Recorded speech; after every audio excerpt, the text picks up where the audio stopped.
Attendance link can be found at our chat box in both Zoom and also the YouTube. Please mute your microphone during the sharing session. We will have around 45 minutes of presentation from the speakers, followed by a question and answer session. If you have any questions, just write them in the chat box available at your upper right hand side in both Zoom and YouTube platforms. So let us begin.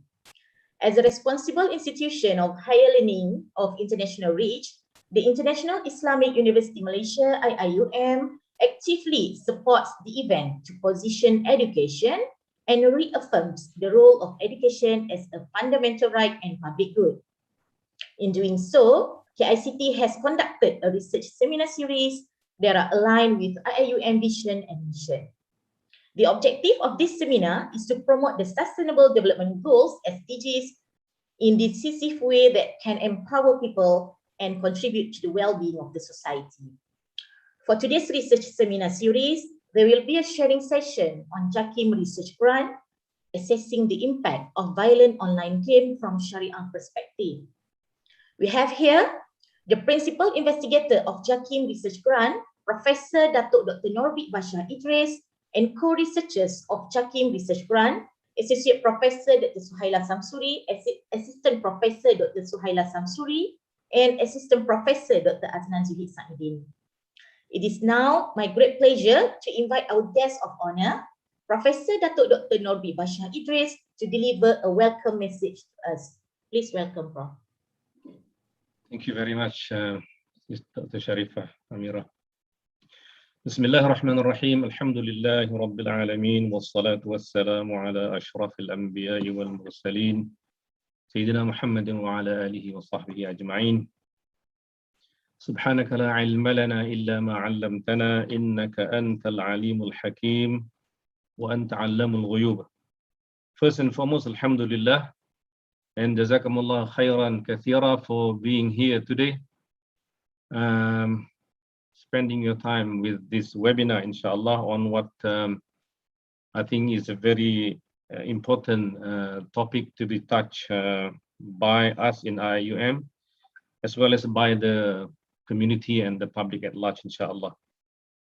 What we are on about today is actually on e-games, which leads to a bigger issue of e-sport.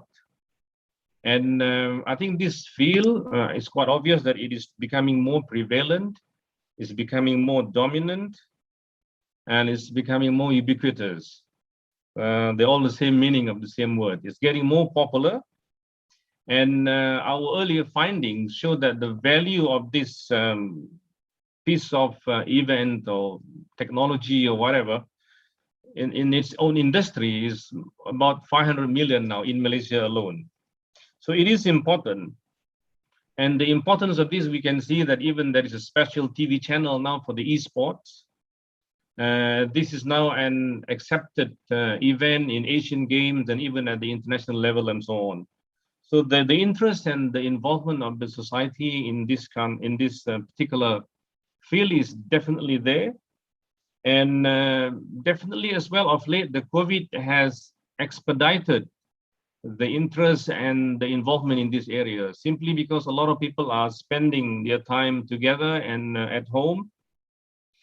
And even in the university like IIUM,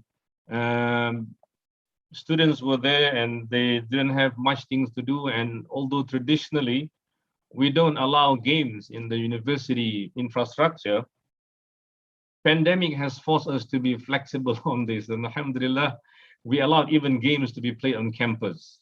So I guess there are a lot of excitement and interest on this.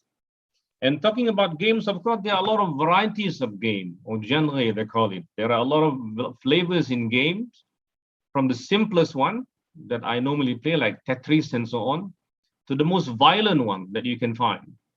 And people can play either alone, or today you can create a team of people across the internet and start playing against one another. So it goes from the most simple to the most complex across the internet. And of course, this has led to many consequences in terms of economy. We can imagine how much it generates and the importance of this to the players, There are people who develop the games.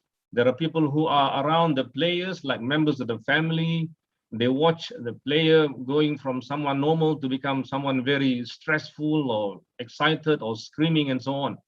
And there are authorities, there are arcade games, and eventually in the society, there should be some guidelines and advisory, and even eventually leading to verdict of fatwa as to how the society should be led and should be able to proceed with this phenomenon of the technology and the economy and all other things that it has been spinning off. So we come from that angle, and quite easily games which have the flavor of violence has always been accused of something that triggers further people to behave in a very nasty way. Many people have said that the shooting in the Christchurch mosque was due to somebody watching too much games and too much violent game and so on. Is this true? Is this correct? So we were compelled, and we were really thinking and realizing that as the role of the IIUM, we should be among those who will be giving solutions and ideas and propositions to the society and to the public as to what is the best way and what is the proper way to manage this technology and all the other things that it has been spinning off. So we came from that perspective, and throughout the research, we have involved people who develop games, people who play the games, people who are involved in looking after the players who have gone berserk. These are the psychologists and the psychotherapies and so on. We have had we have got a formal group discussion just to hear their opinions on the issue that what e-games can actually turn a person into. But hopefully, inshallah, with the fund provided by JAKIM, we hope to come out with a framework, or what we call a tafhid fiqhi, that we will be presenting, inshallah, to JAKIM, as well as maybe eventually to the Majlis Fatwa Kebangsaan, to put some guidelines and perhaps suggestion as to how our community and our public can take up this issue. So our webinar today is very timely. Inshallah, we want to share with the community, whether it is in IIUM or even in Malaysia and outside Malaysia. We are aware that there are also people watching from outside Malaysia on this issue. We welcome them, ahlan wa sahlan, alhamdulillah. And in this webinar, we are giving you two of our key researchers in this project, Dr. Suhaila and Dr. Aznan. They will be discussing, I guess, two major perspectives of the entire issue. One is from the technology and technical issue, and Dr. Aznan will be talking a lot more on the Shari'ah and the Islamic perspective kind of things. So I guess we should be on a very exciting topic. We'll really like to start discussing and deliberating on this issue. Hopefully, the more discussion it generates, the more concrete and the better guided we are in trying to come up with a proper guidance and suggestion for the society, inshallah. So that's my welcoming remarks. We are coming from that perspective, and we welcome your presence and hopefully your involvement today, inshallah. I stop there, inshallah, Dr. Sharifah. Wa billahi tawfiq wal hidayah. Wassalamu alaikum wa rahmatullahi wa barakatuh. Waalaikumsalam. Thank you, Prof. Dr. Norbik Bashah, for the meaningful speech in this session. Without further ado, I would like to invite Assistant Professor Dr. Suhaila Samsuri to share on the gaming scenario in Malaysia and the impact of online violent games to the community. For your information, Dr. Suhaila's passion for multimedia has led to the establishment of Games My Studio, a collaborative project with industry and IIUM for IIUM alumni entrepreneurial development and research in digital games and esports. Please welcome Dr. Suhaila. Assalamualaikum warahmatullahi wabarakatuh. Thank you very much for our moderator, Dr. Sharifah Amirah. I would like also to record my million thanks to Prof. Norbik for your endless support and guidance to our research project, and millions of appreciations for audience on your interest to this talk. Since this talk is concerning quite serious contemporary issue related to the development of our society's activities, I hope this information may contribute fruitfully to us. Okay. All right. I'll share my content.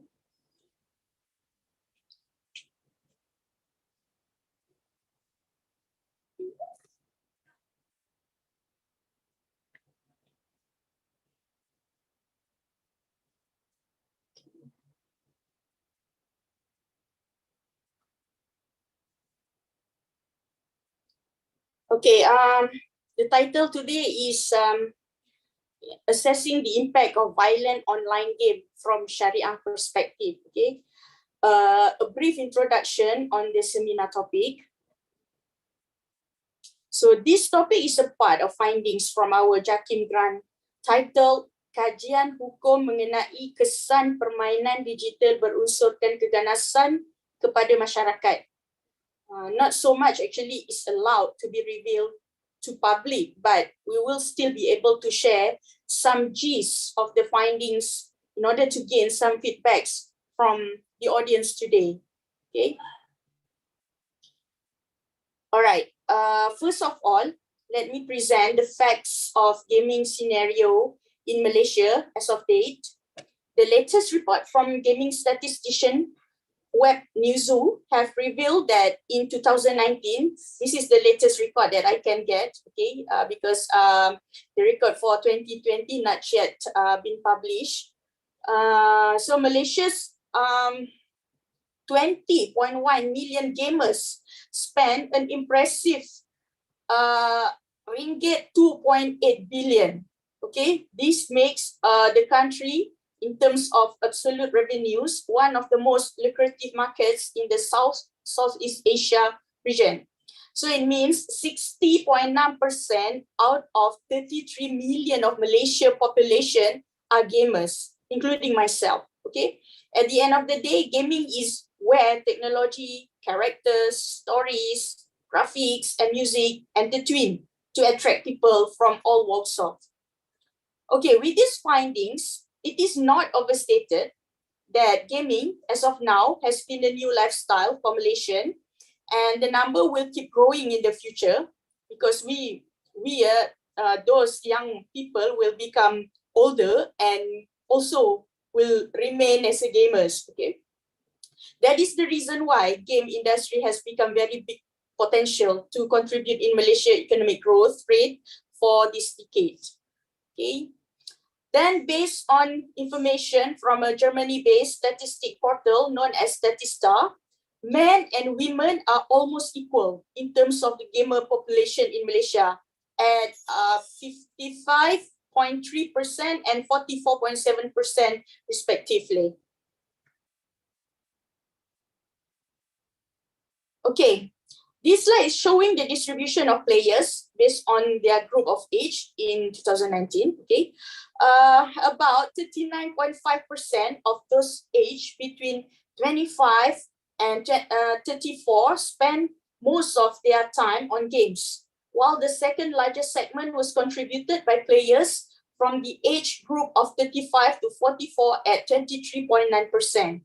So it was followed by 23.8% of younger players aged between 18 to 24, whereas the older generation spends the least time playing compared to the others. Okay? 10.2% of gamers aged 45, am I still online? You're sharing the wrong screen, Dr. Suhaila. Yeah, oh, sorry. Because I have a call just now. Yeah, I saw there was a call coming into your system. Oh, yeah. Because I'm using my iPad right now. Sorry. Somebody wanted to play game with you. So.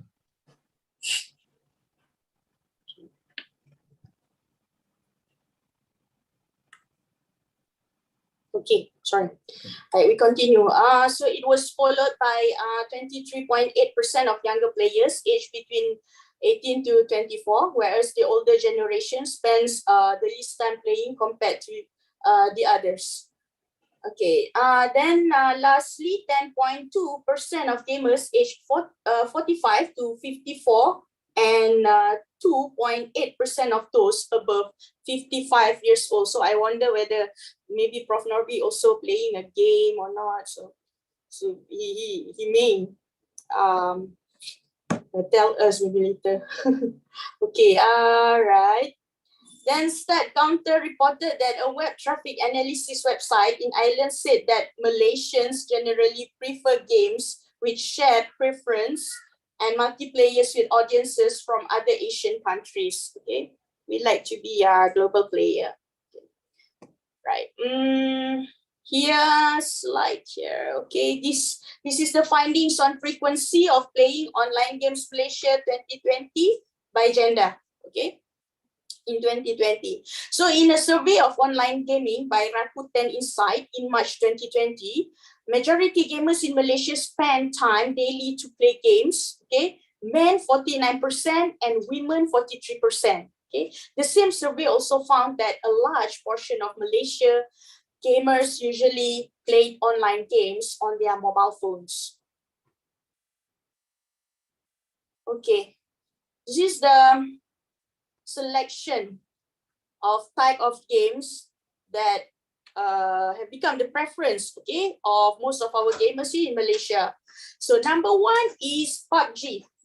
PUBG and Mobile Legends Bang Bang, this is multiplayer online games with more than 100 million downloads on Google Play Store. The games were ranked as the best-selling and most played mobile video game of all time by June 2018. So PUBG is actually rated 16 plus, only 16 years old and above for strong violence. Survival is the key to this game, and the last one standing wins the battle. So due to its active community, marketing was never really required to promote it. However, it has been banned in some countries, okay, for allegedly being harmful and addictive to young players. While Mobile Legends Bang Bang is rated as 7 plus for exhibiting mild violence and was confirmed as the first esport title to be included as a medal event at the 2019 SEA Games. Okay. Then thirdly is Dota, the most popular esport game in Malaysia, which is played by pro teams located here. Okay, it has steady violence occurrence with characters fighting each other with a mix of fantasy, weapons, and magical abilities. Then while there's a lot of combat, there's little graphic violence of blood. Okay. Lastly, is Counter-Strike series. Okay, it has over 20 years of competitive history, beginning with the original Counter-Strike. Okay, tournaments for early version of the game have been hosted since 2000. Then players are split into teams of either terrorists or counter-terrorists and competing online in a number of scenarios, including keeping or rescuing hostages and setting or disarming bombs. Okay, violence is staple of matches. Okay, with players using a variety of realistic weapons such as guns and knives to eliminate the opposing team. So while there's some blood and realistic violence, it's not overly graphic. Okay, hence these are the most chosen title of Malaysian gamers and esport tournaments, which are obviously involved with violent acts and graphics, right? Okay.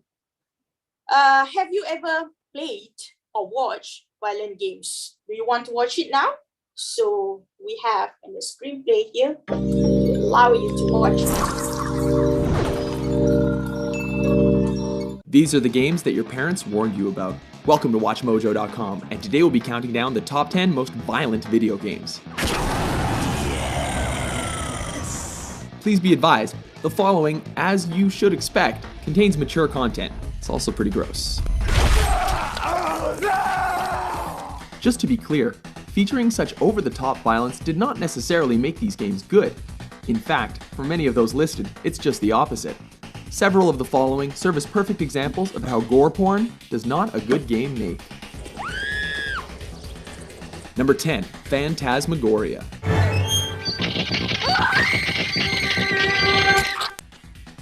Kicking off our list is the game about an author in a demonic mansion, which was banned down under in Australia and refused by American retailers, despite its development by the maker of the family-friendly King's Quest series. A cinematic interactive point-and-click game, it focuses on psychological horror, but features a decent amount of gore, and even rape. While not as graphic as modern games, it was a trailblazer of violence and featured an actual actor, making it all the more disturbing to the uninitiated.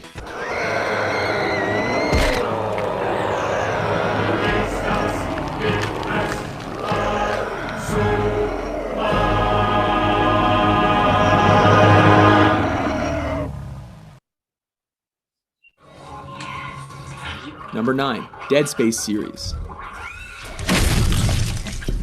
Up next is the modern horror franchise that's been banned in Germany, China, and Japan. Here, you play an engineer stranded in space and surrounded by necromorphs, grotesque monstrosities that can only be killed through wanton dismemberment. Yes, the main gameplay gimmick revolves around chopping your enemies to bits, and that's only if they don't get their claws on you first.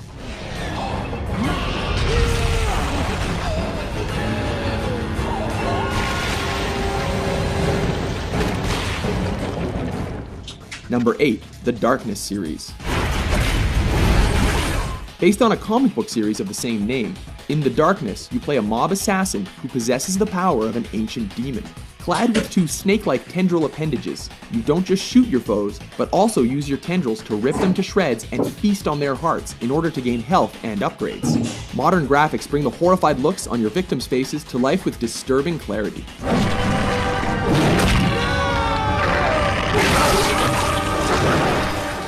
My death will not lead you to Zeus. Number 7, That is where you are born. God of War series.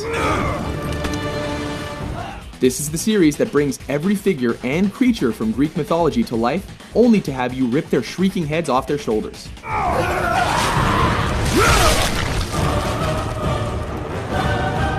Kratos, the ghost of Sparta, uses his signature Blades of Chaos and his own bare hands to rewrite Greek mythology in a bath of bodily fluids and vital organs. While other games claim similar content, everything in God of War is made to look like it really hurts and squirts.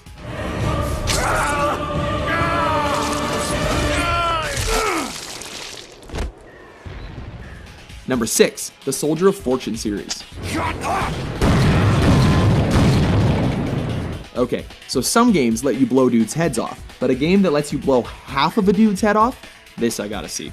Built on Quake 2 technology, it features the Ghoul damage modeling engine, which allowed you to dismember enemies with startling precision for the first time in a first-person shooter. Soldier of Fortune was definitely one of the earlier examples of how much is too much when it came to how realistic your game could be. Perhaps best proven by the fact that shooters today rarely have this much gore, despite another 10 years of technological development.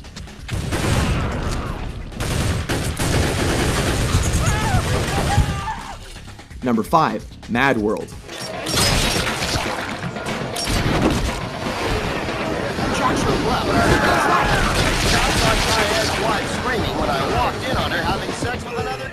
This game is like Polo, but, with chainsaws.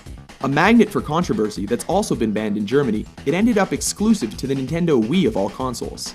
A third-person action game, it's centered on Jack, a contestant on a deadly reality game show called Death Watch. Stylized in black and white, the red blood really pops as you mercilessly impale and shred through your opponents. Wow, that blood is vibrant. Cut him up! Number 4, Manhunt Series. A stealth-based, nihilistic, psychological horror game, Manhunt was, as you can guess, banned in several countries. Developed by Rockstar Games, this is a third-person psychological horror series with levels referred to as scenes.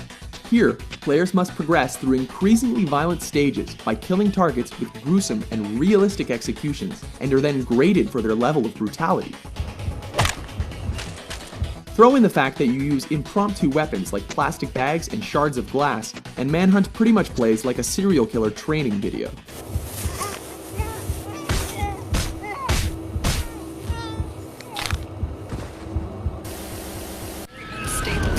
Number 3, Carmageddon series.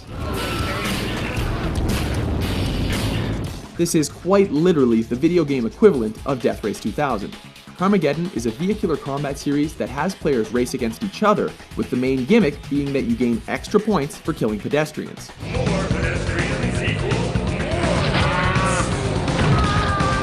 Races are won by either completing the course like a normal race, or by brutally killing everyone that's on wheels or on foot. Sorry. Number 2, the Postal series. What? No f***ing way that's going down on my watch. Come here, Ayatollah. Let's see your green card. Next up is the one-of-a-kind franchise that insists that it's only as violent as you are. Your only real objective in Postal is to complete the everyday items on your to-do list, like get milk and go to the post office. But it presents you with some rather horrific options along the way. For example, you can visit the offices of a video game publisher where people are staging an anti-violence protest. You can then douse the protesters with gasoline and then urinate on their sizzling corpses. We wish we were joking. For Christ's sake, someone make it stop! Don't snub me, man, come on! Number 1, Mortal Kombat series. Dismembering its way to the top of our list is the fantasy fighting franchise that popularized the term fatality. First developed with digitized sprites based on actors, as opposed to animated cartoons. Here, combatants literally beat each other to death with their bare hands. As over the top as the combat is, it's the unbelievably cool finishing moves that actually hurt to watch. There's a good chance that Mortal Kombat was the first game that your parents told you you weren't allowed to play.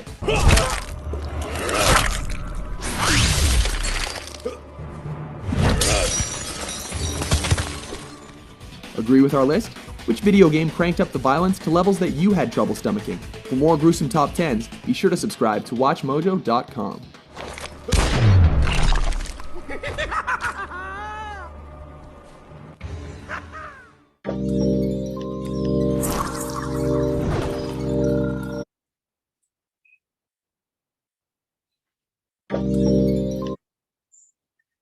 Okay. So what do you think about the violence game? Are you open-minded enough to allow your kids to play such game? Okay, now here is the brief of our research structure.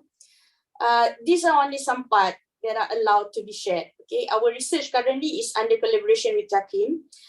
We are focusing on digital game and e-sport research. There are several groups of experts in the team. Professional players, first group. Second group is game developers. Third group is health expert, consists of psychologists, psychiatrists, and sports science. We also doing investigation with police headquarters at Bukit Ahmad to collect any data involving with crimes, which may be related with gaming habit. Thus, the involvement of Ministry of Home Affairs might be necessary. Okay. Lastly, the main group of experts is from Shari'ah and Usuluddin. So we are conducting the studies through several methods of research involved with literature review compilations, focus group discussion with multidiscipline experts above, interviews, seminar, forum, and maybe some necessary experiments. We will inshallah come up with comprehensive classification of violent games in Islam. This one is subject to the approval of JAKIM Muzakarah Committee. Okay, then subsequently, the Shari'ah compliance parameter or guidelines will be designed for the Malaysia gaming and e-sport activity to be used or enforced by MCMC. So gaming industry, and also we will open up to extend our research for any collaboration with global gaming industry, inshallah. Okay, what is violent game?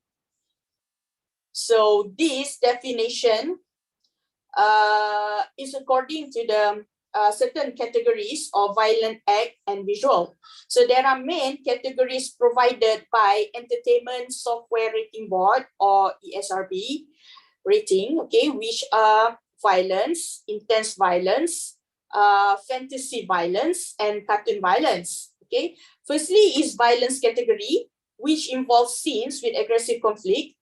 It may contain bloodless dismemberment of body of the game characters such as PUBG and Grand Theft Auto. So PUBG is considered as violence only, okay? It's not up to intense violence, not yet, okay?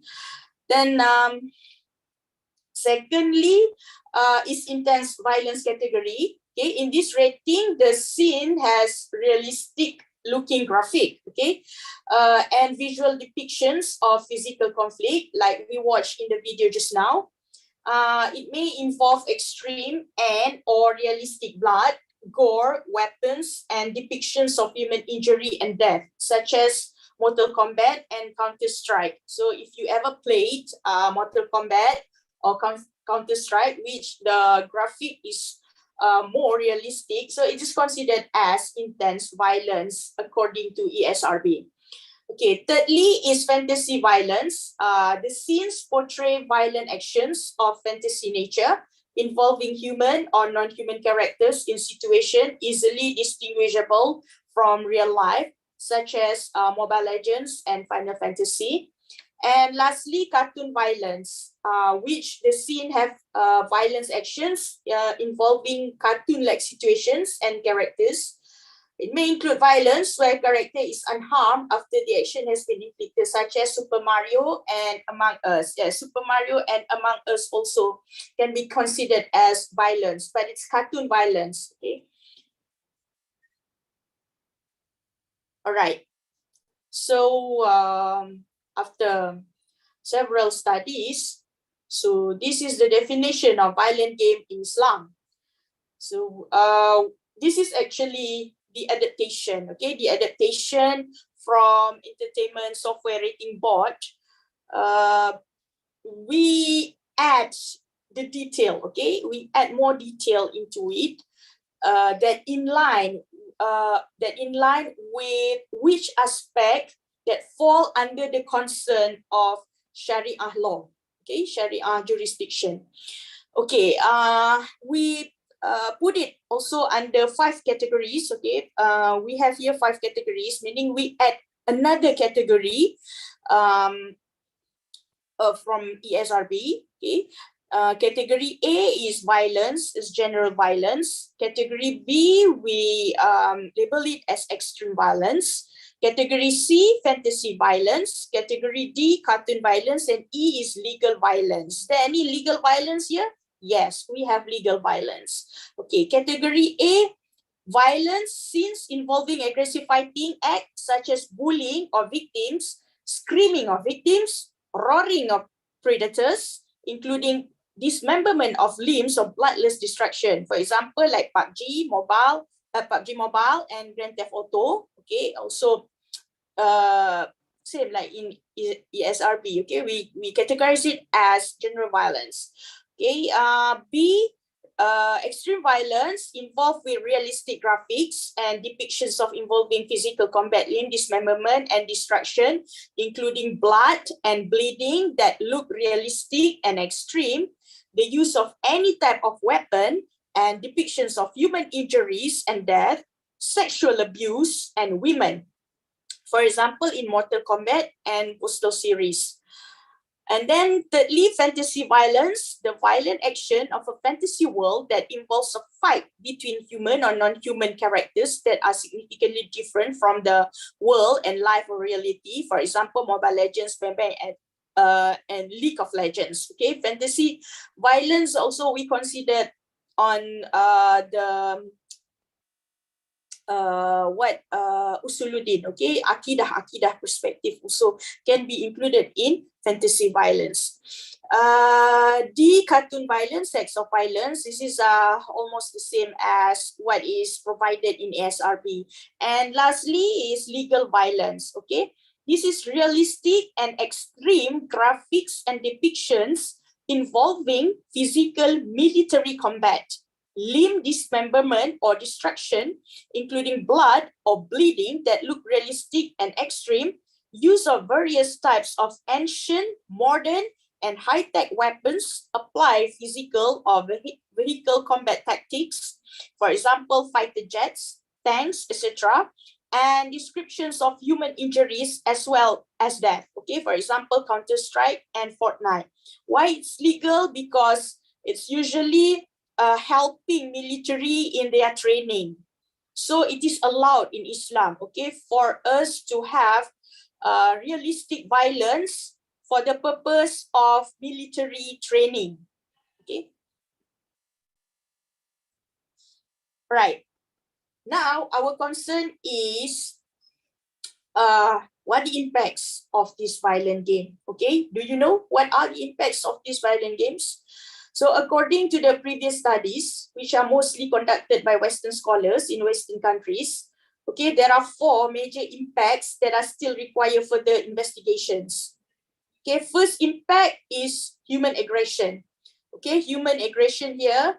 This impact is divided into positive and negative human aggression. Okay, these orange arrow, if you can see here, these orange arrows and boxes in the diagram indicate that those impacts have still no clear evidence. Okay, no clear evidence and need further investigations among gamers because the findings collected so far did not really support the hypothesis.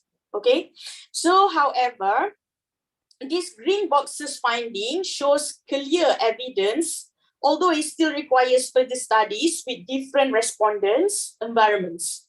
Okay, maybe we can get the same studies if we conducted it in Malaysia or in other region outside from Asia or in Western countries. Okay, so the result maybe varies, okay, based on the culture of certain community. Okay.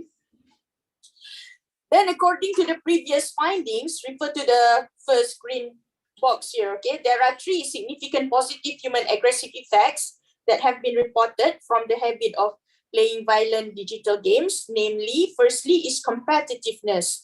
Competitiveness here means the increasing desire to be competitive for digital gamers, especially for games with violent content. Okay, players are said to feel more excited to successfully defeat their enemies or opponents in the game. Secondly is difficulty, meaning the difficult challenges in violence types of games are more interesting and fun to the gamers compared to non-violence games. So more challenging or difficult strategy will usually make players feel more excited. Okay.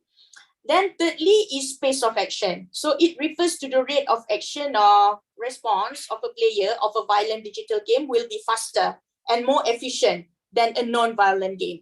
Okay. Now we look at the second box in yellow. Okay, there is no doubt that there is a notion that one of the effects of violent digital game is to cause a player to be aggressive with negative action and behavior based on research writing before 2010. Okay, before 2010. This notion has generated hypotheses for studies that continue to date. Okay, intended negative human aggressive behaviors includes, okay, firstly, aggressive cognition. This is the situation that might cause the player to be angry, intimidated, and hostile after engaging in long duration with the gaming activities. Okay. Secondly is physiological arousal.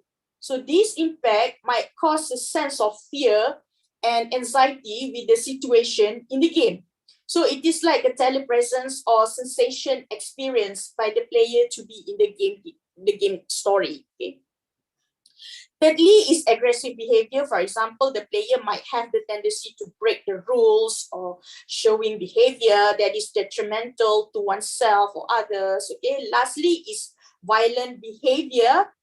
For example, damaging property or hitting people and so forth. Okay. On the other hand, research findings that have been published based on the hypothesis long after 2010 have found that there is no real direct evidence that can attribute the above aggressive effects occurring to a player whose mental health is normal. More studies should be conducted to obtain new findings. Okay. Okay, now we see according to Fisher, okay, 2012, there are some games that provide the option to the player to choose the personality of the character if you ever played this game, okay, the game according to the preference and personality of the player, okay. For example, players can choose the gender, name, appearance, costume, and weapons that players want for their game characters that might be represent themselves, okay. It is called game personalization. This condition can also lead to an increase in aggressive behavior actually, okay, among players. So researchers use the term self-activation. Okay, for players who have the opportunity to create game characters based on self-personality or self-personalization, we call it, okay? However, such effects also need more in-depth study, okay? So some negative effects that require more in-depth studies as follows, okay? Depression, family violence, okay, peer influence, okay. Now we look at the second impact of violent games, which is crime, okay. So look at the diagram. So the second impact is crime. So why the box are green? Green usually indicate positive, right?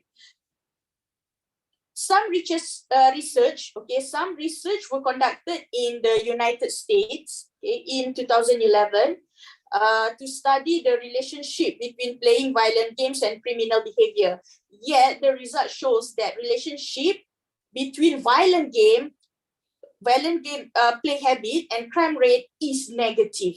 Okay, this situation is due to the factors of antisocial behavior among gamers and increased activity of playing video games, resulting in a reduction of criminal activity in the real world. This is proven. This is proven in a study. Okay. What in 2011, one of the researchers has narrated a scenario where he has selected an area in the United States that has a certain crime rate and then distributed various types of violence digital game CDs in local game stores. And then he found that the sales of the game CDs were very high. And at the same time, found a very significant decrease in the rate of criminal cases reported in the area. Okay. Furthermore, a study conducted in 2013 found that no evidence was found to claim the existence of an increase in case of bullying and delinquency among adolescents caused by mental disorders as a result of playing violent games. However, in-depth studies are also recommended to strengthen the existing findings. Okay. Then a study in 2014 proved the existence of a condition called catharsis. Okay. Anybody familiar with the word catharsis? Okay, catharsis to players while playing with violent digital games. Catharsis is a process of letting go and thus provides relief from strong emotion as well as the desire to commit crimes among players. Okay. Thus, researchers believe that these violent gaming activities are also capable of reducing individuals' desire to commit crimes in the real world after achieving satisfaction with similar behavior in the digital world. So indirectly, it has also reduced the rate of criminal cases in the study area conducted.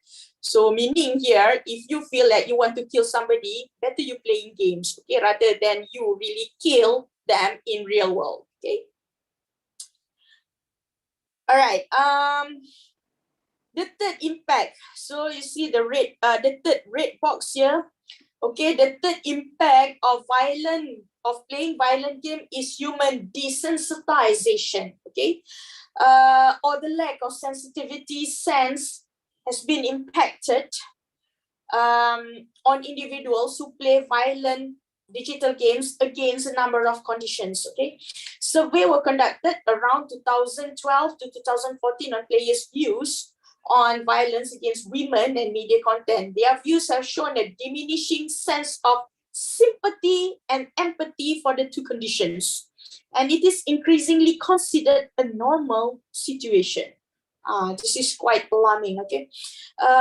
These results are directly proportional to the frequency with which players are exposed to elements of violence in the game. According to Gabbiani, 2014, this is due to the presence of masculine beliefs elements, which are usually the main content of violent games. Okay, masculine beliefs mean the beliefs that a man's nature and actions must be aggressive, cruel, and not give a consideration to women. Or another word we call it a misogynistic. Okay, misogynistic. So this habit can lead to a player's diminished sense of sensitivity to violence that occurs in the real world. This effect also requires in-depth study. Okay, the habit of playing violent digital games can also cause moral disengagement. It refers to the process by which a person or group of people begins to abandon normal or common ethical standards of behavior and then becomes convinced that the new unethical behavior is justified because it often occurs in some circumstances that allow it. Okay, the conduct in question includes justification of violence. Firstly, justification of violence, which give permission for acts of violence for certain reason. Secondly, ignoring the bad consequences, okay, like distortion of consequences, which refers to not caring about the bad effects that may occur as a result of violent acts, something like that. They become normalized, getting normalized gradually. And lastly, euphemistic, okay, euphemistic labeling, meaning the substitution of an inconspicuous expression such as died for a person who is explicitly considered dead. Okay, meaning that you try to justify, okay, the bad words into something that is more tolerable. Okay, the final impact here, okay, the fourth red box here, diminish your prosocial behavior. Okay, this one, the average digital gamer disagrees with this statement. Okay, you can ask all any gamers, okay, any gamer, they won't agree with this impact. Okay, they assume that they are more social and have many friends in cyberspace, in contrast to family members and close friends of the players who support this statement. In general, digital gamers are considered unsocial among non-gamers because they are more likely to make friends in cyberspace. Okay. So these are four consequences that been still under investigation and research, okay, by researcher. Okay, the conclusion. So the conclusion, the first conclusion is the result of positive human aggression is quite clear based on the number of studies conducted as of date. Okay, meaning that yes, game can give good impact too. Okay, if you're playing game, can give good impact too in your action and in your behavior. Okay, the negative human aggression impact still require in-depth study due to no clear evidence has been found so far. And then thirdly, one of the studies found that playing violent game can reduce crime rate, okay, in real world because of the catharsis factor and antisocial behavior. Next, the studies found that human desensitization will be one of the gradual impacts occurred among hardcore gamers. So be careful, okay, be careful. We found different opinions from the respondents on diminishing prosocial behavior. So majority players are disagree and claim that they are actually socializing in cyberspace, while majority of non-player agree that players are not interested to be socialized in real world. Okay, based on Bukit Aman record as of date, there is no crime case ever reported in Malaysia that directly caused by gaming habit. Okay. So that's all for my presentation today. With that, I open the floor for any question or curiosity from the audience. Thank you. Okay, thank you, Dr. Suhaila, for the interesting research findings related to online violent games to the community across the world. So I think we can keep all those questions after we finish with our second speaker. Okay. Next, I would like to call upon Assistant Professor Dr. Aznan Zuhid Saidin to elaborate on the online violent games from Islamic perspective. Before that, just to let you know, Dr. Aznan Zuhid has research interests on the relation between ICT and technology studies with Islam and ICT and societal issues from the Islamic perspective.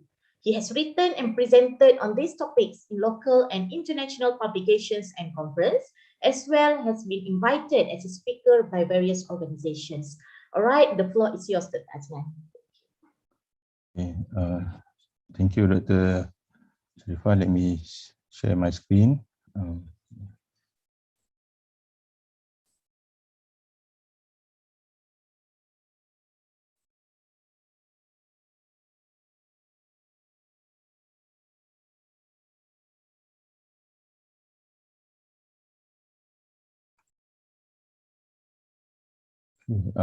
Can everyone see the screen?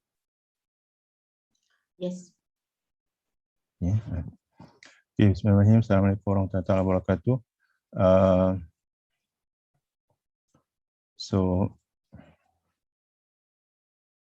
Okay.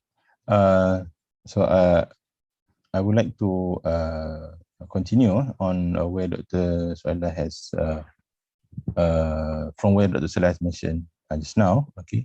So looking into assessing the impact of violent game from Shari'ah perspective. Yeah. Okay. Bismillahirrahmanirrahim. Alhamdulillah alamin wassalatu wassalamu ala asyrafil anbiya wal mursalin wa ala alihi washabihi ajma'in. Okay, so my presentation will be a bit different from what Dr. Suhaila had mentioned. Okay, to add on to what she had already presented. Okay, so as I mentioned earlier, okay, both of us are representing the research group that is looking into the study funded by Jakim. Yeah? And what I'll be presenting is some of the results that we obtained through our interviews and also our focus group discussion. Okay. Right, so basically this is the agenda of my presentation. Okay, first we'll be looking into some discussion on games in Islam in general. Okay, and then we would focus on violence and online game, and then lastly the impact of violence online games. Okay, what would be the discussion when we want to look into the position of games in Islam? Okay, right. We can refer to several references. Okay, like for example, we have the hadith from Rasulullah SAW. Okay, it's a rather long hadith. Okay, which describe on aspects of if we were to call it game or entertainment, but to highlight on one point or part of the hadith, okay, Rasulullah mentioned ilmu warkabu, practice shooting, which is referring to archery, and also practice riding, meaning riding horses. So meaning what we would consider as, or what we can consider as leisurely activity, okay, or things which are that would be seen as sporting activities which can also entertain us. Okay, is something that is allowed in Islam, and also we can say encouraged, especially when we are looking into the benefit of such activities. Right, and also Sayyidina Umar Al-Khattab also mentioned alimu awladakum arimaya warakubal khail wal sibaha. Teach your children archery, horse riding, and swimming. So also mentioning some of these kind of activities. Maybe just to mention a note. Probably we are familiar with this saying. Okay, it is from Sayyidina Umar. Although some references mentioned in this hadith, but actually it is a saying of Sayyidina Umar. Okay, so referring to activities like, for example, physical sports, games, okay, meaning what we do, okay, or what we play, and also entertainment. So these are aspects which Islam looks into. Right, sports, physical sports, games, which could also include non-physical sports. For example, there is a discussion on by the scholars on chess, and also entertainment in general, and entertainment in general. Okay, so there was a hadith, okay, which is narrated in several narrations, several forms of narration, which tells the story of the Sahabah, Hanzalah radhiyallahu anhu. Okay, so Hanzalah and the other companions, okay, they were with the Rasulullah SAW, together in their session, in their meetings, okay, and discussing, about aspects of, a life, deen, about Jannah, about hellfire, as if they are really serious on these things, to avoid doing what we call things that can affect the life and everything. Okay, and then after leaving the session, then Hanzalah went back, and then was with his family, playing with his family members, his children, everything, and he felt that this is something contradicting what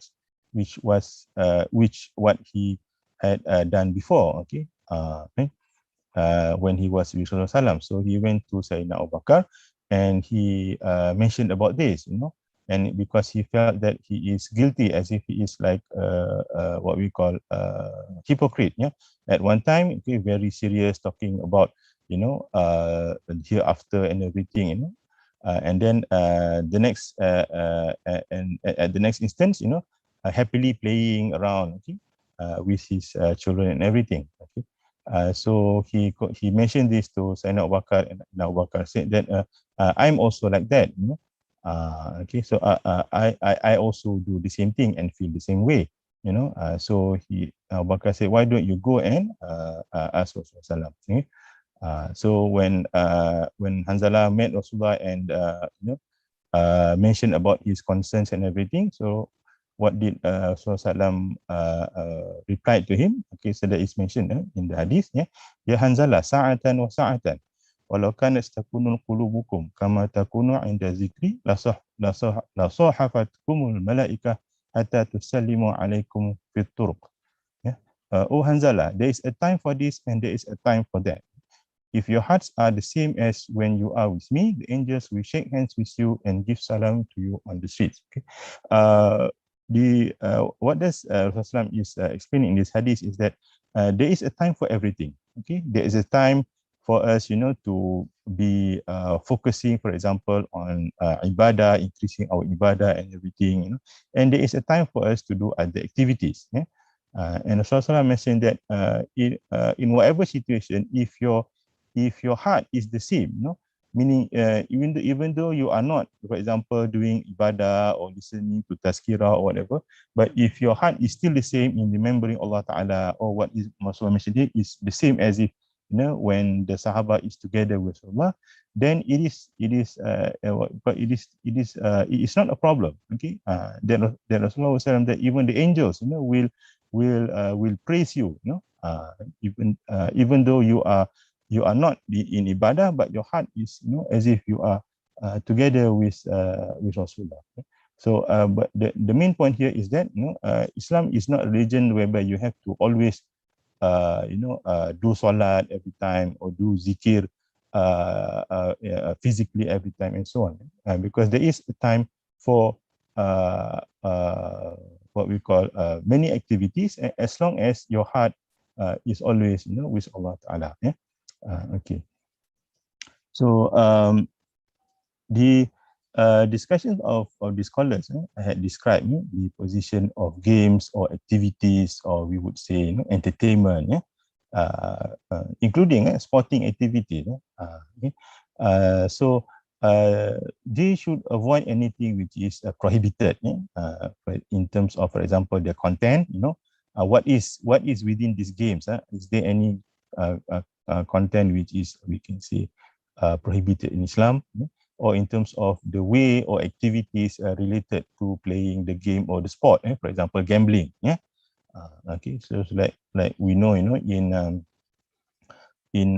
many countries, okay, non-Muslim countries especially, okay, they like to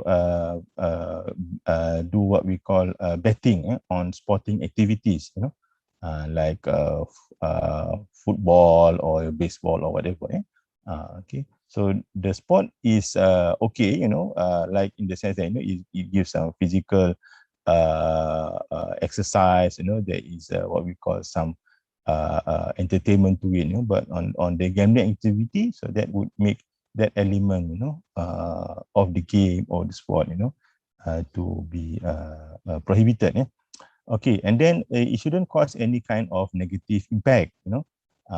So for example, in causing the person to neglect his responsibilities. Like for example, neglecting salat, or even neglecting the person's duties in life. If he is a student or if he is, a person who is working and everything. Because there are cases, people who are too what we call too much in playing the game until they don't go to work and everything, and they get fired from the job and so on. Okay, so that would then be up to the level of addiction, meaning just like any kind of other addiction, like drug addiction, gambling addiction, or any other kind of addiction that will affect the person's life. So gaming addiction is also a situation which has also been discussed, even by the psychologists and psychiatrists and so on. And then influence on the behavior and the emotion of the player. So if the game would give any kind of impact, or influence on how the person behaves or how or his emotions, so that is also something which should be avoided, which shouldn't be part of how the game is to be viewed from an Islamic perspective. Okay, yeah. So yeah, I mentioned this now that the addiction would lead to many problems. Okay, social problems, financial problems, even health-related problems.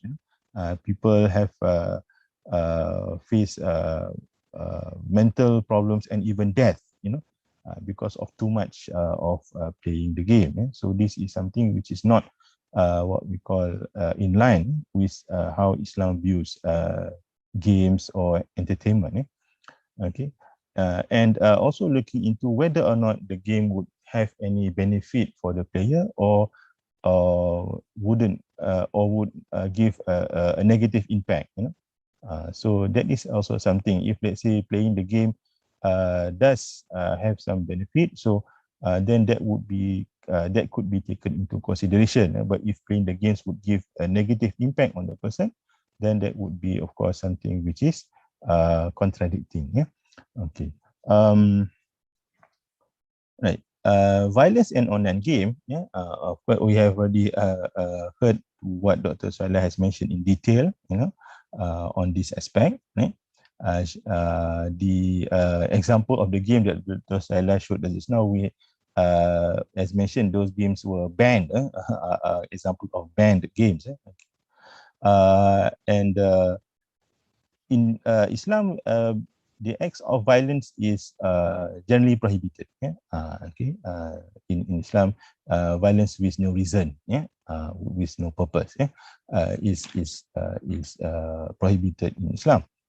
Unless it is, we can say, under circumstances, like for example during warfare or other situations, for example administering punishment. But these acts of quote unquote violence, if you want to call it in that sense, is done in a way which is which has its guidelines and its requirements. It's not just what we call any blatant act of violence. Okay, right. For example, in the time of war, there is the adab of in against the enemy and so on. Okay, and then when we went, if we were to look into the situation of online games, then there is the issue of differentiating between physical violence and virtual violence. Meaning what happens in the game versus what actually happens in the real world. Yeah. So basically, how far does the violence in the game would influence actual acts of violence?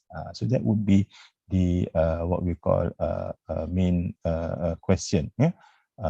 And this normally relates to the psychological state of the player.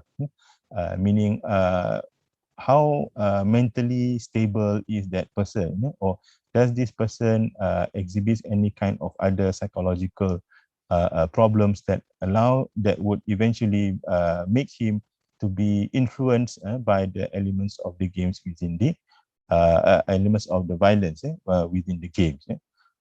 Okay, and right. Lastly, looking into the impact of violent game.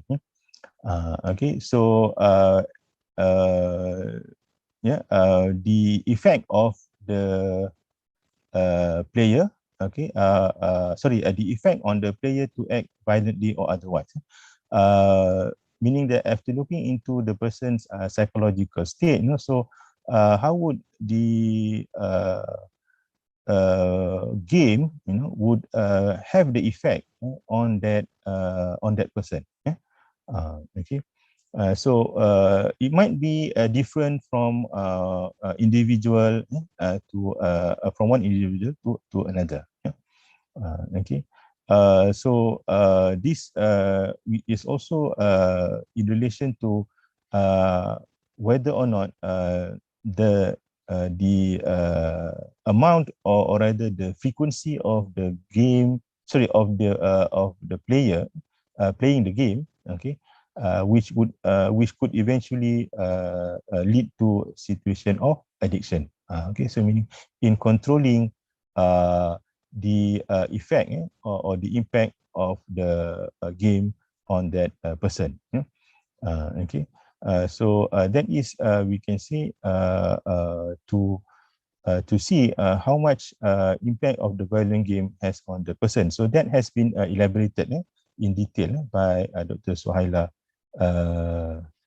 just now. Okay, so it might be different from person to person, and also looking into whether that person is playing too much, okay, and even leading up to the extent of the addiction. Okay, right. So basically that is all for me. Okay, and I pass back to Dr. Sharifah. Thank you, and Assalamualaikum warahmatullahi wabarakatuh. Waalaikumsalam warahmatullahi wabarakatuh. Thank you, Dr. Aznan, for the detailed explanation on the violent games from the Shari'ah perspective. So I think we are running out of time right now. So I open the floor for the Q&A session. Anyone want to ask, or you have any point to raise? Okay, we have one from Dr. Liana. Very great and insightful sharing. The question is, how do you plan to avoid or answer the backlash in the future from the game community and general society in general, which might not have favorable impression on Islam? How to win people's heart instead of people thinking Islam is too restrictive?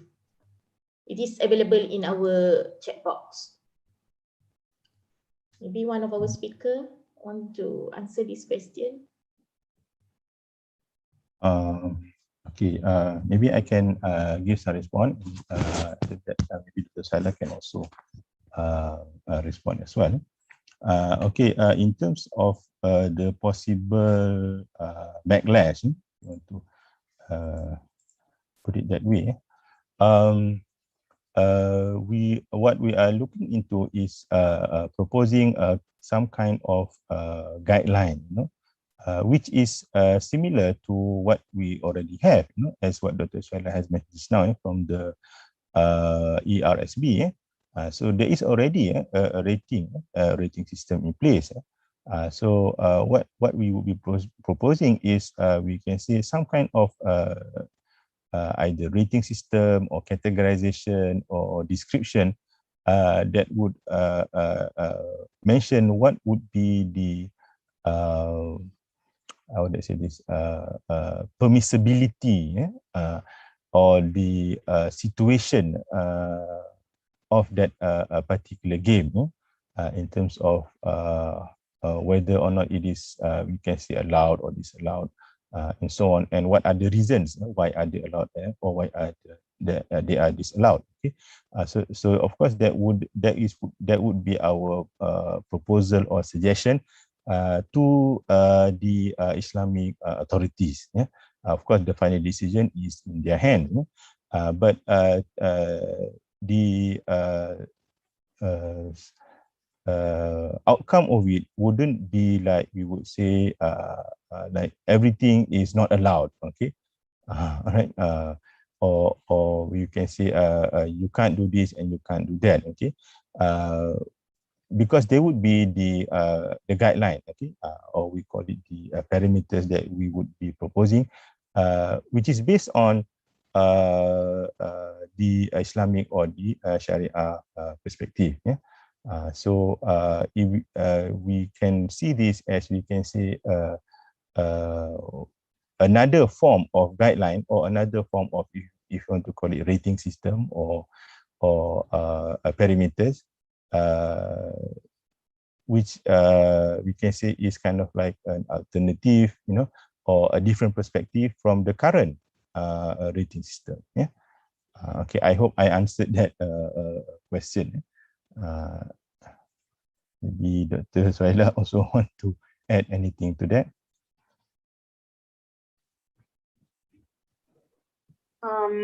What I can say is, correct me if I'm wrong, Dr. Aznan. Yes, our research here is funded by JAKIM for the purpose of them designing the fatwa, okay, for violence game. Maybe the fatwa is dedicated for Muslim community, but our mission is broader than that, because we will come out with parameters for Malaysia. That one we will not, we will collaborate with MCMC, because MCMC also agree with our idea. That one we will not label it as Islamic game, something like that. That is directly said that everybody must follow Islamic. Maybe we refine, okay, the label as ethical game, something like that. That is applicable to all religion, applicable to all community, all levels of age, something like that. That will reduce the negative impacts. Okay, these guidelines should able to reduce negative impacts, okay, among community and among our younger generation lah. Macam tu. Okay, thank you, Dr. Suhaila. So I think, oh, this is from Brother Jamal. Maybe this is the last question. Sorry, maybe this has been asked or discussed in the papers. What made games very attractive and compelling? Besides coming up with guidelines, are there any other mitigation strategy? Maybe who wants to answer this question? I think Dr. Suhaila could answer this, because it's more on the gaming aspect. Other than guideline,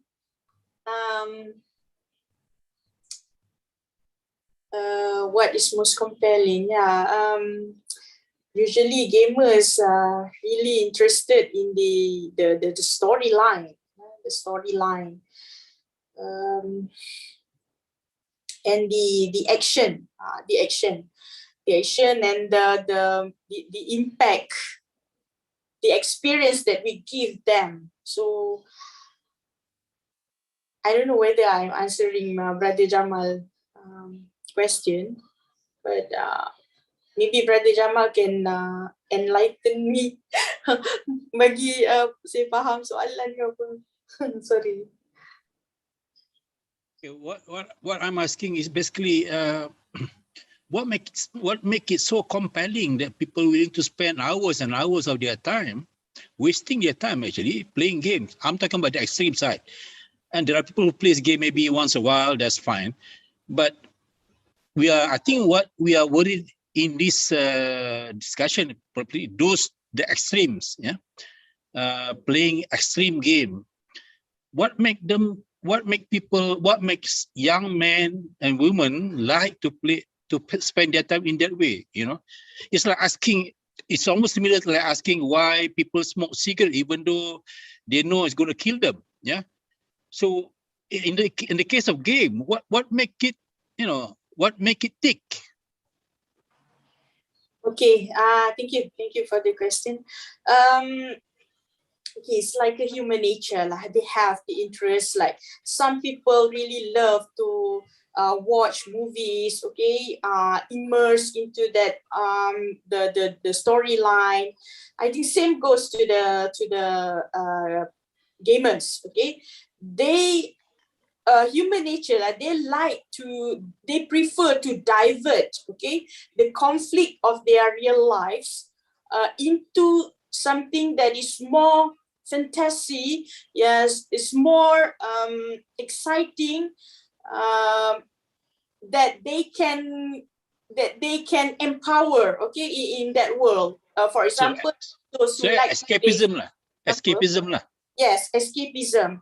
There's an escapism and catharsis, another term that I mentioned. Okay, catharsis. Can you please explain what does it mean by catharsis? Okay, catharsis is the situation where you release your desire to harm people into something else.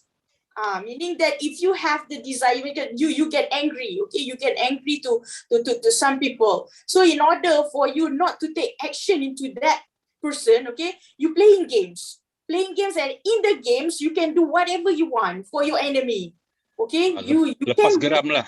Lepas geram. You will try your best, okay, to win in the game. Only in the game you can be a hero. Only in the game you can win. You can be a world-class football player, like those who like to play FIFA. I think this question is better to be answered by Dr. Kawi. Although I'm also a gamer, but my genre of game is different from those violence game. I don't like violence game. But then,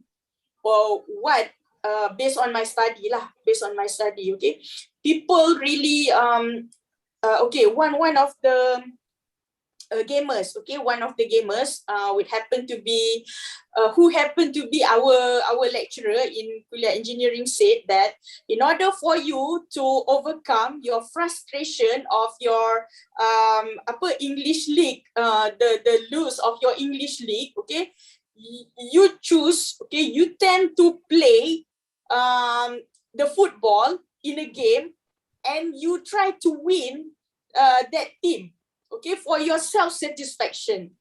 So it's like it can be kind of relief for them as well, okay, relief from the frustration, something like that.